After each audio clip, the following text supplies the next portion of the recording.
اللہ کریم نے قرآن مجید میں فرمایا ہے کہ لَقَدْ مَنَّ اللَّهُ عَلَى الْمُؤْمِنِينَ إِذْ بَعَثَ فِيهِمْ رَسُولًا، فرمایا تحقیق اللہ نے مومنوں پر احسان فرمایا ہے کہ انہیں اپنا رسول عطا فرمایا ہے۔ اس کا صرف ترجمہ کبھی بندے کی سمجھ میں آ جائے نا تو سارا میلاد اس کی سمجھ میں آ جاتا ہے۔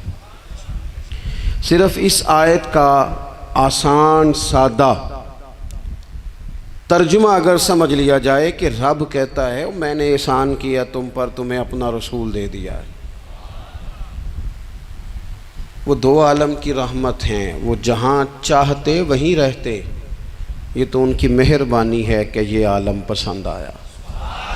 نبی پاک صلی اللہ تعالیٰ علیہ وسلم ہمارے اوپر رب کا سب سے بڑا احسان ہے، اور اللہ تبارک و تعالیٰ نے سسکتی، تڑپتی، بے چین، پریشان، تکلیف میں مبتلا اپنی مخلوق پر رحم فرمایا اور رسول کریم عطا فرمائے۔ نبی پاک صلی اللہ تعالیٰ علیہ وسلم کی تشریف آوری نے ایک ایک ذرے پر احسان کیا، حضور سے ایک ایک نگر، ایک ایک پتا فیضیاب ہوا، لیکن بعض چیزیں ایسی ہیں جنہیں خصوصی طور پر سرکار نے نوازا، بعض معاملات پر خاص کرم نوازی حضور نے فرمائی۔ ایک اہم مسئلہ ہے عقیدے کا مسئلہ۔ جس بندے کا کوئی عقیدہ نہیں نہ ہوتا، کوئی نظریہ نہیں ہوتا، کوئی اس شخص کا خاص مزاج نہیں ہوتا سمجھنے والا، ماننے والا، وہ بندہ بھی بیچارہ کوئی زندگی کا لطف نہیں اٹھا پاتا۔ اس کا کوئی نظریہ ہی نہیں ہے، کوئی سوچ ہی نہیں ہے، کوئی اس کی فکر ہی نہیں ہے اس نے کس طرف جانا ہے۔ عقیدہ نہ ہو بندے کا، یعنی دنیا میں معاذ اللہ کچھ ایسے لوگ پائے جاتے ہیں جو سرے سے اللہ تعالیٰ کوئی نہیں مانتے، زندگی کیسے گزرے گی؟ وہ اپنی توجہات کا قبلہ کسے بنائیں گے؟ اور پھر دنیا میں کچھ لوگ ایسے گزرے جو کئی خداؤں کے قائل، کئی، اور پھر اہل عرب کا تو یہ حال کہ 360 بتوں کے سامنے جھکتے۔ مجھے بتائیے جس بندے کو یہی خبر نہ ہو میرا خالق اور مالک کون ہے، جس کو یہی پتہ نہ ہو کہ میرا رزق کہاں سے آتا ہے، میں نے مانگنا کہاں سے ہے، جس سے یہ خبر ہی نہ ہو کہ میری دعاؤں کا رخ کس طرف ہونا چاہیے، اس کی بھی کوئی زندگی ہے؟ نبی پاک علیہ السلام نے سب سے بڑا احسان یہ فرمایا ہے کہ ہمیں عقیدہ توحید سکھایا ہے۔ حضور نے ہمیں ہر جگہ سے چھڑا کے رب کریم کی بارگاہ میں سجدہ کرنے کا حکم دیا ہے۔ عرب کے لوگ جو تھے وہ بڑی بڑی وہم کا شکار تھے، بڑی بڑی اوہام پرستی کا شکار تھے۔ یہ آج کل بھی وہم بہت زیادہ ہے نوجوانوں میں، یعنی کوئی فیصلہ پکا ہے ہی نہیں، کوئی پکی بات ہی نہیں کرتے، یہ کر لوں کہ نہ کروں، اگر آپ کہتے ہیں تو کر لیتا ہوں، ویسے اس میں فلانی کمزوری بھی ہے، اور اگر میں نے نہ کیا تو فلاں مشکل بھی ہے۔ بھئی جس بندے نے قوت فیصلہ ہی نہیں پائی، اس نے ارادہ ہی پکا نہیں کیا کہ اس نے کدھر جانا ہے، تو وہ سفر کیسے کرے گا؟ سفر تو اس بندے کا مکمل ہوتا ہے جو سفر شروع کرتا ہے۔ عرب کے لوگ بھی بڑے بڑے اوہام پرستی کا قائل تھے۔ وہ جب قربانیاں کرتے تھے تو ان کا گوشت لا کے کعبے کی دیواروں کے ساتھ ملا کرتے تھے، یہ قبولیت کی علامت ہے۔ سارے کپڑے اتار کے کعبے کا طواف کرتے تھے، جب احرام باندھ لیتے، حج عمرے کا ارادہ کرتے تو دروازوں سے داخل نہیں ہوتے تھے۔ وہ کہتے تھے کہ دروازے گناہگار ہیں اور ہم چونکہ اب نیک کام کر رہے ہیں لہذا اوپر سے ہو کے آئیں گے۔ رسول کریم علیہ السلام نے انہیں ان سارے وہموں سے، ساری پریشانیوں سے، ان ساری بدشگونیوں سے نکال کے کہا اللہ تمہارا مالک ہے، اللہ تمہارا محافظ ہے، ہوگا وہ جو رب چاہے گا۔ ذرا سی بات پہ سہم جانا، ذرا سی بات پہ ڈر جانا۔ حضور نے لوگوں کو قوت فیصلہ عطا کی، اور اتنی بڑی قوت فیصلہ حضور نے دی کہ کل تک جو فیصلہ کر نہیں نہ پا رہے تھے، آج انہوں نے اس طرح کے فیصلے کیے کہ اپنی ساری کی ساری اولادیں لے کر وہ میدانوں میں کھڑے ہو گئے۔ وہ ڈٹ گئے کہ ہم نے کفر کے مقابلے میں جہاد کرنا ہے۔ انہوں نے طے کر لیا کہ حق کیا ہے، سچ کیا ہے۔ نبی پاک علیہ الصلوۃ والسلام نے ہمیں عقیدہ توحید دیا اور وہ طے کر کے دیا ہے نبی پاک نے، سجدہ سوائے اللہ کے کسی کو جائز، اگر کوئی عبادت کی نیت سے کرتا ہے تو سجدہ کفر ہے، اور اگر تعظیم کی نیت سے کرتا ہے تو حرام ہے۔ اعلیٰ حضرت بریلوی رحمۃ اللہ علیہ نے 50 کے قریب دلائل کتاب و سنت سے اور 100 سے زیادہ دلائل فقہ اور اصول فقہ سے بیان فرمائے ہیں کہ کسی اور کے لیے تعظیمی سجدہ بھی حرام ہے۔ نبی پاک علیہ السلام تشریف فرما تھے تو کچھ جانوروں نے آ کے حضور کے قدموں پہ سجدہ کیا، پیش نظر ہے وہ نوبہار اور سجدے کو دل ہے بے قرار، روکیے سر کو روکیے یہی تو امتحان ہے۔ کچھ جانوروں نے جب سجدہ کیا تو صحابہ عرض کرنے لگے یا رسول اللہ صلی اللہ تعالیٰ علیہ وسلم ہمارا بھی دل کرتا ہے، تو حضور نے فرمایا بھی سجدہ سوائے رب کے کسی کے لیے جائز نہیں ہے، ہاں اگر جائز ہوتا تو میں خاتون سے کہتا کہ اپنے شوہر کو سجدہ کرے۔ نبی پاک علیہ الصلوۃ والسلام نے حد بندی کر دی۔ اور پھر دیکھیں یہ جو ہم میلاد مناتے ہیں نا، یہ میلاد اللہ تعالیٰ کی توحید کا بہت بڑا اعلان ہے۔ ہم کہتے ہیں نبی پاک کا میلاد ہوا، جس کا میلاد ہوتا ہے وہ خدا نہیں ہوتا، جو پیدا ہوتا ہے وہ رب۔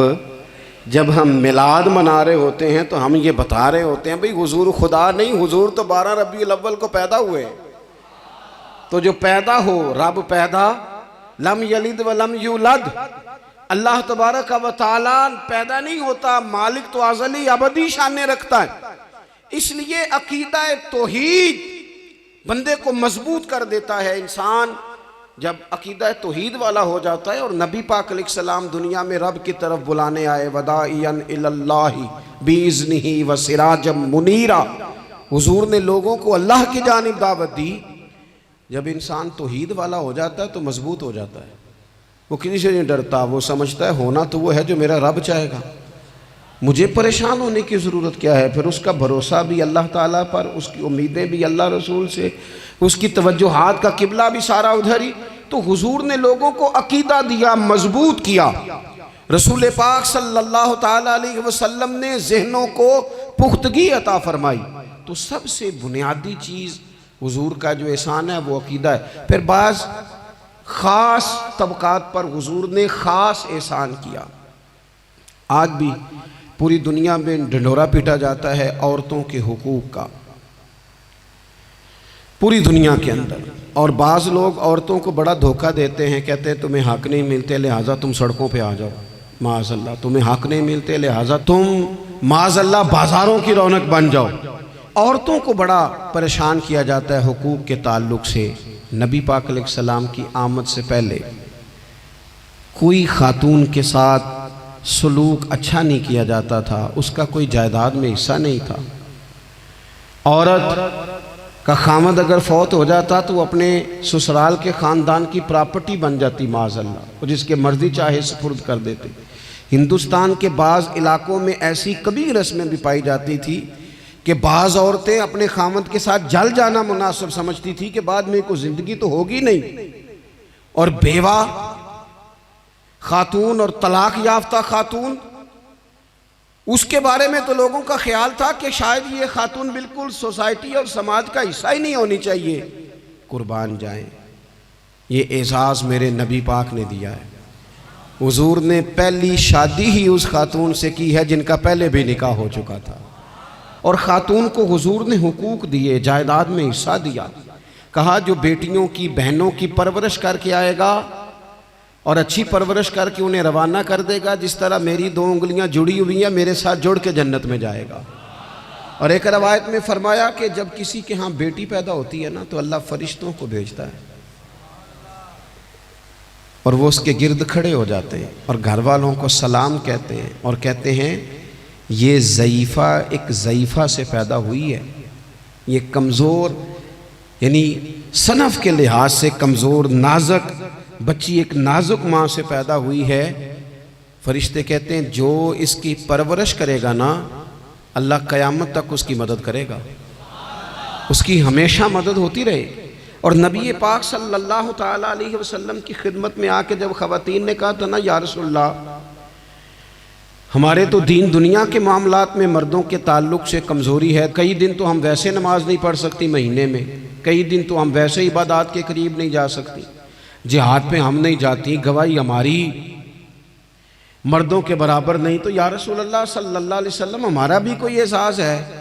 تو حضور نے فرمایا جب کوئی خاتون حاملہ ہوتی ہے نا تو اللہ اسے اتنا ہی ثواب دیتا ہے جتنا جہاد کرنے والے کو ثواب دیتا ہے، اور جب بچہ پیدا ہوتا ہے تو اللہ تعالیٰ اسے شہادت کا درجہ عطا کرتا ہے، اور جب وہ بچوں کو دودھ پلاتی ہے تو رب اسے غلام آزاد کرنے کا ثواب عطا کرتا ہے۔ ایک دفعہ نا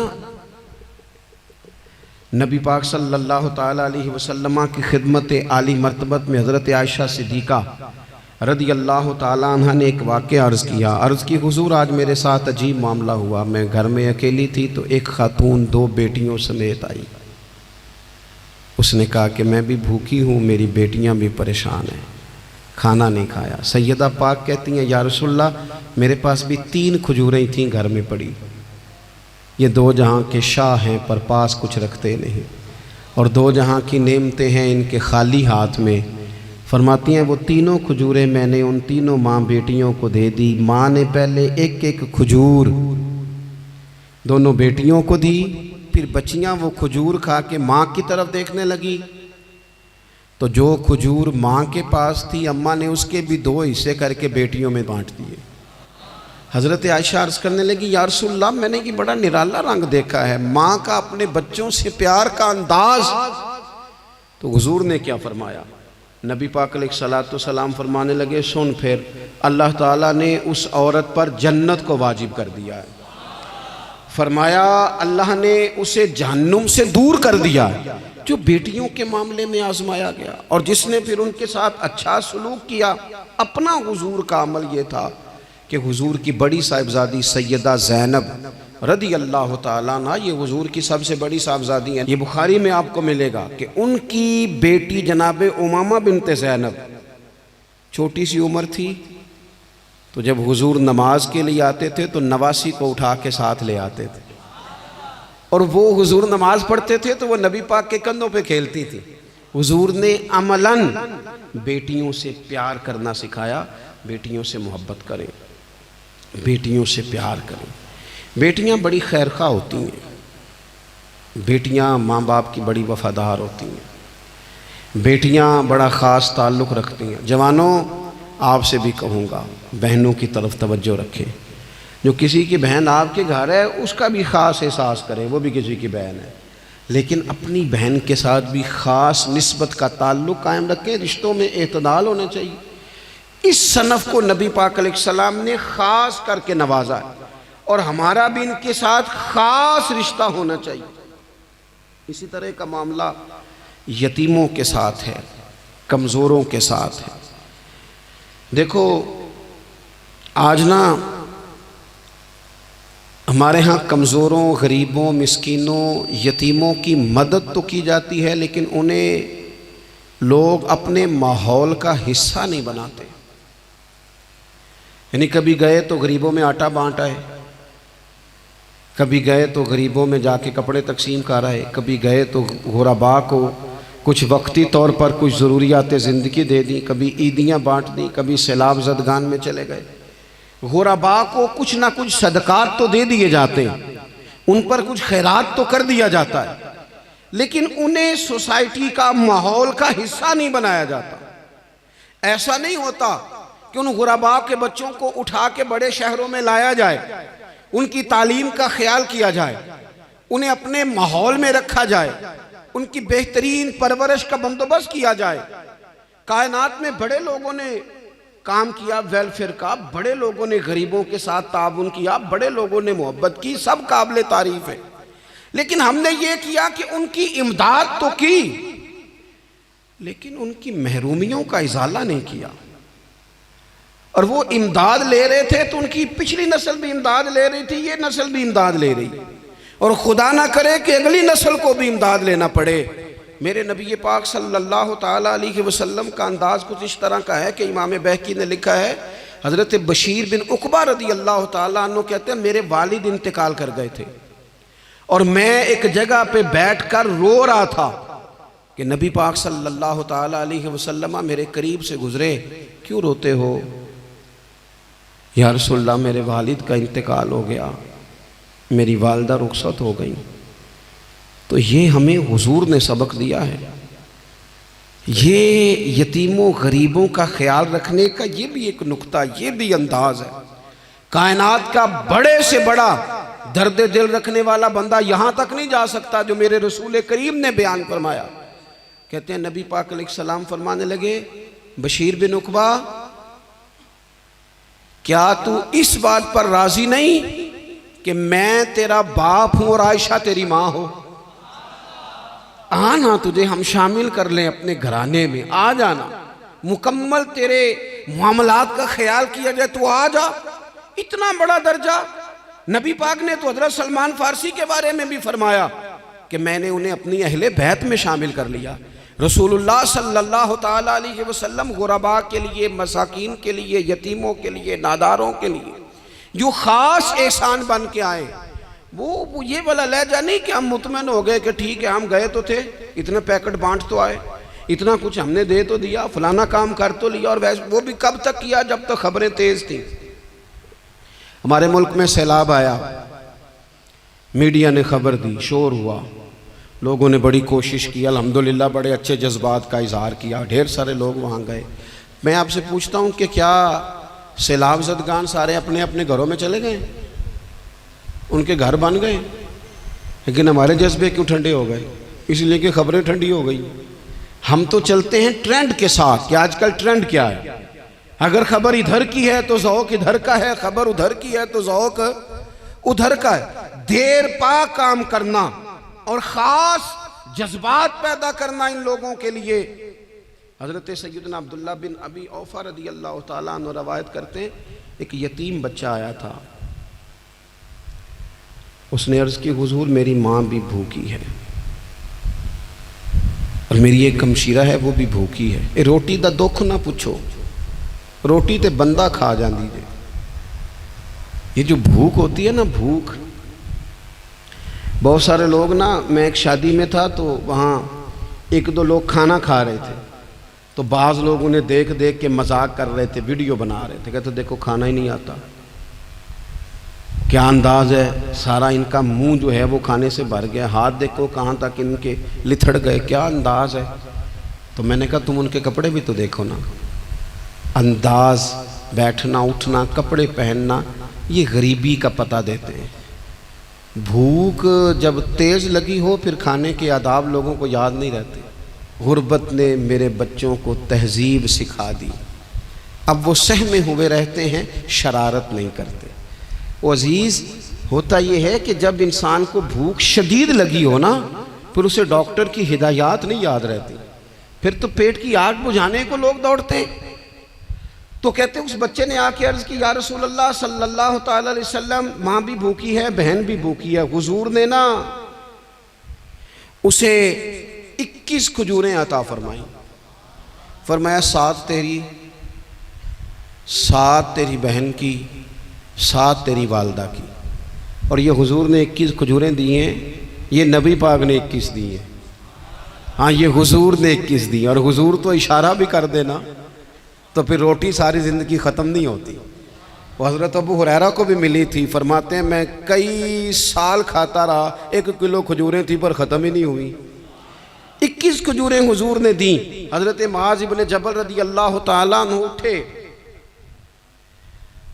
اور دوڑ کے جا کے نا اس یتیم کے سر پہ ہاتھ پھیرا اور کہنے لگے، پتر اللہ تجھے اپنے والد کا جانشین بنائے۔ تو حضور فرمانے لگے، معاذ یہ تم نے کیا کیا؟ عرض کی حضور اس بچے کی بات سن کے میرا دل بھر آیا ہے، محبت نے انگڑائی لی ہے تو میں نے یتیم کے سر پہ ہاتھ پھیرا ہے۔ یہ دیکھو حضور کا رشتہ۔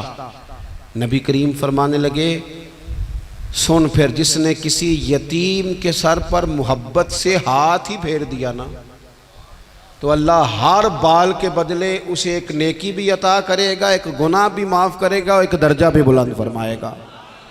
چلو ہاتھ ہی پھیر دیا، تو نے کچھ تو کیا یتیم کے ساتھ، تیرا کوئی تو اس سے رشتہ ہوا۔ اور تیسرا طبقہ ہے غلاموں کا۔ مسکینوں کا، غریبوں کا۔ میں اور آپ اس ملک میں رہتے ہیں جہاں کچھ لوگوں کو کھانا بھی نہیں وقت پہ ملتا، اور کچھ لوگ 5 لاکھ روپیہ گاڑی کا اس لیے اضافی دے دیتے ہیں کہ مجھے ذرا نا نیو ماڈل جلدی چاہیے۔ یعنی ایک طرف ملک کی حالت یہ ہے کہ بعض لوگوں کے پاس پیسے نہیں ہیں کہ بچوں کی فیس بھر سکیں، لیکن دوسری طرف حال یہ ہے کہ نئے ماڈل کا موبائل اگر مارکیٹ میں آتا ہے تو وہ ختم ہو جاتا ہے، ملتا ہی نہیں، وہ شارٹ ہو جاتا ہے۔ کچھ لوگوں نے اس طرح کیا ہے کہ انہوں نے یہ سمجھا ہے کہ دولت شاید موج کرنے کے لیے ہمیں دی گئی ہے، ہم طرح طرح کے کھانے کھائیں، طرح طرح سے چیزیں اوڑیں، طرح طرح کے معاملات کریں۔ انہوں نے یہ طے کر لیا ہے۔ اس کا نقصان کیا ہوا ہے؟ اس کا نقصان یہ ہوا ہے کہ کچھ لوگ غربت کی سطح سے نیچے آ گئے ہیں بیچارے۔ نبی پاک کا جو احسان ان غریب لوگوں پر ہے، حضور علیہ السلام کے پاس نا حضرت عبداللہ ابن عمر روایت کرتے ہیں اور طبرانی میں موجود ہے، حضور کے پاس نا 10 دینار تھے۔ ہمارے پاس بھی پیسے ہوتے ہیں نا،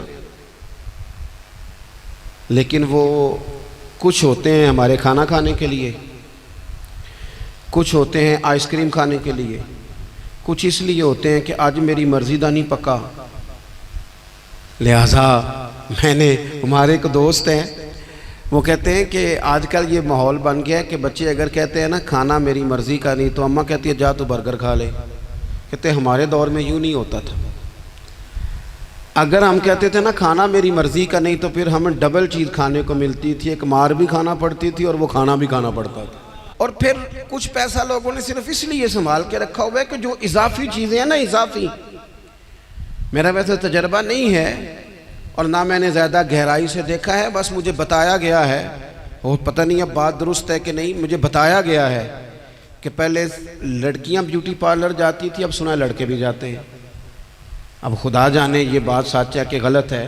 یہ جو اضافی اخراجات ہیں نا، یہ اگر ہم تھوڑے سمیٹ لیں، یعنی مولا علی شیر خدا کرم اللہ تعالی وجہہ الکریم مزدوری کر کے نکلے تو 2 کلو کھجوریں تھیں، حضور بس فرمانے لگے 1 کلو میرے بچے کھائیں گے اور کلو مدینے کے غریب بچے کھائیں گے، یعنی کل 2 کلو ظاہری طور پر کھجوریں ہیں، اس میں بھی دوسروں کا حصہ۔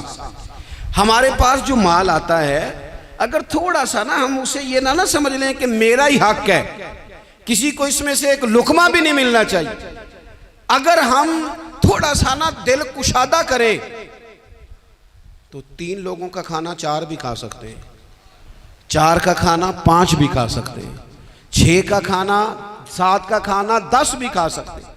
شرط یہ ہے کہ دل کشادہ ہو، دل دریات سمندروں ڈونگے کون دلاں دیا جانے، تھوڑی سی نا کشادگی پیدا کی جائے۔ حضرت عبداللہ ابن عمر کہتے ہیں نبی کریم علیہ السلام کے پاس نا 10 دینار تھے، ویسے تو کائنات ہی میرے نبی کی مٹھی میں ہے، لیکن ظاہری طور پر 10 دینار تھے۔ حضور ایک دکان پہ گئے، 4 دینار کا حضور نے ایک جوڑا خریدا، کپڑے خریدے، وہ قمیض حضور نے پہنی تو ایک انصاری آگے بڑھ کے عرض کرنے لگے حضور میرا بڑا دل کر رہا ہے، یہ مجھے نہیں دے دیتے آپ؟ تو حضور خوش ہو گئے، یہ میرے محبوب کا دروازہ ہے کہ جب کوئی مانگتا ہے تو حضور خوش ہو جاتے ہیں۔ نبی کریم سے مانگا اس شخص نے تو حضور خوش ہو گئے، اور محبوب نے وہ کرتا وہ کپڑے اتار کے اس انصاری کو عطا کر دیے، اور 4 دینار کے اور خرید لیے، باقی بچے 2 دینار۔ نبی کریم وہ لے کے نکلے، رخصت ہوئے گھر جانے کے لیے، تو رستے میں خاتون کو روتے ہوئے دیکھا، حضور رک گئے، فرمایا کیوں رو رہی ہو؟ عرض کرنے لگی یا رسول اللہ صلی اللہ تعالی علیہ وسلم میں فلاں آدمی کی کنیز ہوں، نوکرانی ہوں، اس نے آٹا لینے بھیجا تھا 2 دینار کا، وہ 2 دینار گم ہو گئے، حضور نے 2 دینار اسے عطا کر دیے، وہ دیے تو پھر رو رہی تھی، فرمایا اب کیوں روتی ہو؟ کہنے لگی یا رسول اللہ ڈرتی ہوں دیر بڑی ہو گئی یا مار ہی نہ پڑے۔ تو حضور نے فرمایا چل نہ میں تیرے ساتھ چلتا ہوں۔ حضور ان کے گھر گئے، وہ اہل ایمان کا گھر تھا جن کی وہ کنیز تھی، جا کے کہا السلام علیکم، اندر سے جواب ہی نہیں آیا، پھر فرمایا السلام علیکم، کوئی جواب ہی نہیں آیا۔ محبوب کا طریقہ مبارکہ تھا 3 دفعہ دستک، پھر واپسی، تیسری دفعہ کہا السلام علیکم تو وہ سارے بول پڑے وعلیکم السلام یا رسول اللہ۔ حضور ماں باپ قربان، تو حضور فرمانے لگے میں نے پہلے بھی 2 دفعہ سلام لیا، بولا کوئی نہیں۔ کہا یا رسول اللہ اپنے نصیب تھے نا کہ ہم پہ سلامتیاں بھیج کون رہا ہے، ہم نے سوچا ذرا 3 دفعہ مل جائے سلامتی، ذرا مل جائے نا، حضور سلامتی بھیج رہے ہیں تو آتی رہے نا۔ تو محبوب کریم علیہ السلام فرمانے لگے یہ تمہاری کنیز وہاں کھڑی رو رہی تھی، اس بیچاری کے 2 دینار گم ہو گئے تھے، اسے دوبارہ سامان لاتے کچھ دیر ہو گئی، اس پر سختی نہ کرنا، مارنا نہ۔ غلام کہنے لگے حضور اس خاتون کے قربان جائیں جو ہمارے کریم رسول کو ہم جیسے غریبوں کے گھر تک لے آئی ہے، مارنا کیا، ہم اسے آزاد کرتے ہیں، یہ آزاد ہے اللہ کی رضا کے لیے۔ یہ دیکھو یہ میرے نبی پاک کا انداز ہے۔ حضور نکلے تو جناب عبداللہ ابن عمر فرماتے ہیں رسول کریم فرمانے لگے شکر ہے اللہ تعالیٰ کا، 10 دینار تھے، ایک انصاری نے بھی قمیض پہن لی، میں نے بھی قمیض پہن لی، اور رب نے ایک کنیز کو آزاد بھی فرما دیا۔ یہ انداز ہمیں نبی کریم نے دیا ہے کہ ہم اپنے دولتوں میں، اللہ کی عطاؤں میں غرباء کو، قریبیوں کو، رشتہ داروں کو، بہن بھائیوں کو تھوڑا شریک کر لیں، تاکہ وہ جو آسودگی اللہ نے ہمیں دی ہے اس میں سے دوسروں کو بھی کچھ نفع ملے۔ اور ایک بات آخر میں آپ کی خدمت میں یہ عرض کرنی ہے کہ جو زیر دست لوگ ہوتے ہیں نا، غلام، ملازم، نوکر،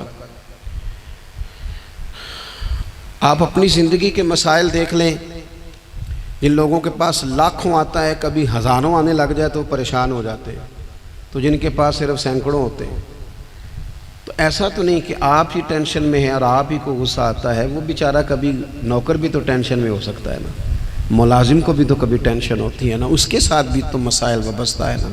حضرت سیدنا ابو مسعود انصاری رضی اللہ تعالیٰ عنہ بیان کرتے ہیں کہ مجھے اپنے غلام پہ غصہ آیا تو میں اسے مار رہا تھا، نبی کریم تشریف لے آئے، حضور نے ایک جملہ کہا تو میں رو پڑا۔ حضور فرمانے لگے جتنا اختیار تجھے اس پر حاصل ہے نا، اس سے کہیں بڑھ کر رب کو تیرے اوپر اختیار حاصل ہے، لہٰذا اللہ سے ڈر، اس کے معاملے میں اللہ سے ڈر۔ اور پھر حضور تو صرف غلام نہیں، جانوروں کے حق تک کا خیال فرماتے۔ ایک جگہ تشریف لے گئے تو اونٹ آپ کے پیروں پہ سر رکھ کے رویا، نبی کریم نے اس کی پشت پہ ہاتھ پھیرا، فرمایا اس کے مالک کو بلاؤ نا۔ جب وہ آیا تو کیا ارشاد فرمایا؟ فرمایا تو اس کے معاملے میں اللہ سے نہیں ڈرتا، اس نے شکایت کی ہے کہ تو اس کی طاقت سے زیادہ بوجھ ڈالتا ہے، چارہ اور پانی بھی وقت پر نہیں دیتا۔